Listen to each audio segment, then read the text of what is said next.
doing Craig where I try my best to stay relevant and light. As you can see, it's the month of October. It's going to be full of scares and terror. And what not to do, then review something full of that. And today we're going to be talking about the most vaguest thing that probably most people don't know about. It's called R.L. Stine's The Haunting Hour. We don't speak of that! What the fuck was that? What the... Okay then, yeah, so about, R.L. Stine's The Haunting Hour. Give me a second.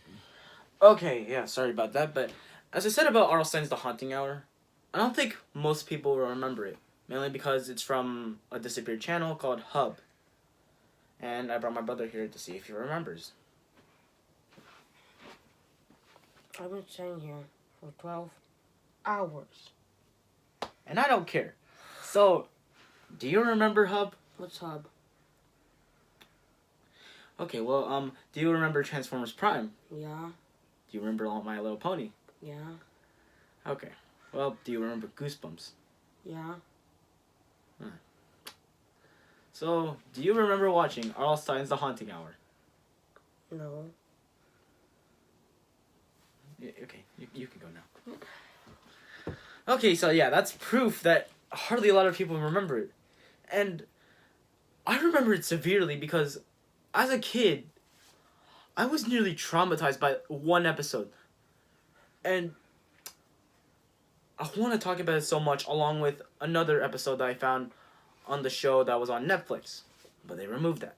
So I'm going to be talking about Brush of Madness and The Scarecrow. So the first episode I'm going to be starting with is Brush of Madness. So the episode starts off with a fan and his friend going to a convention to meet a comic book artist. The fan ends up stealing art supplies that the artist had for a while.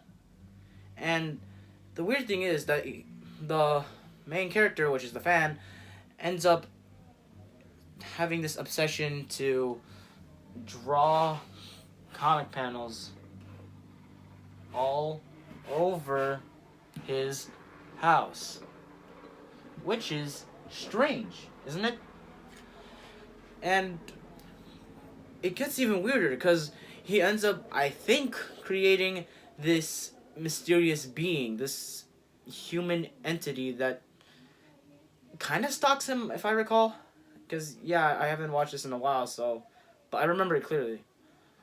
And then later on, when it gets to the climax, he goes back to his house and then sees a panel with his friend and the mysterious figure in the same place. And he realized that his friend's about to get abducted of some sort. So he tries to go save the friend, and apparently both of them ended up in the scene that terrified me. An X marks who's next.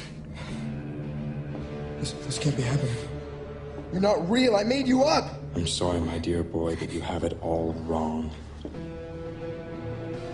It is I who made you up. But I drew you. I drew you! I'm afraid only a madman would believe that story.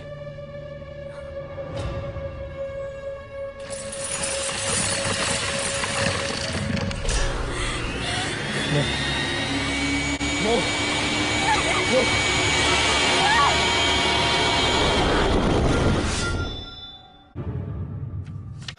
Okay, so now onto the episode, The Scarecrow. Well, despite having a generic name, the episode was amazing.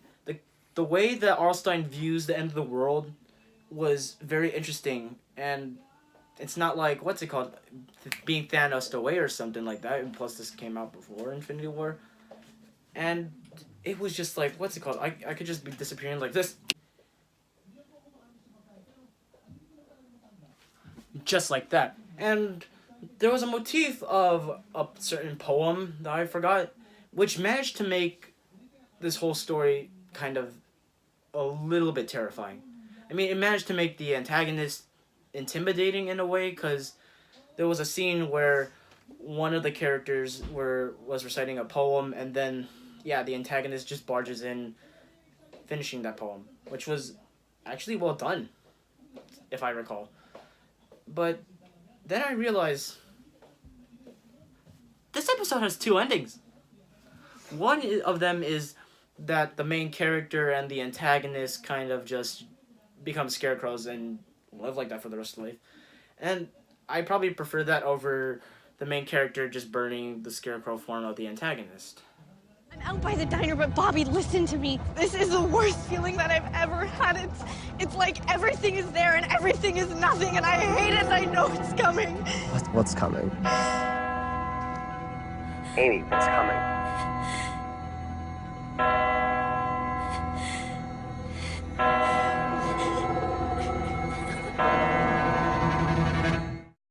So overall about the show, I miss it. Netflix took it down. Hub is gone. I miss it because I wanted to watch more of it and see if there were also better episodes. I mean, yeah, I could have talked about this other episode, The Mascot, but it didn't make an impact, as I probably said before.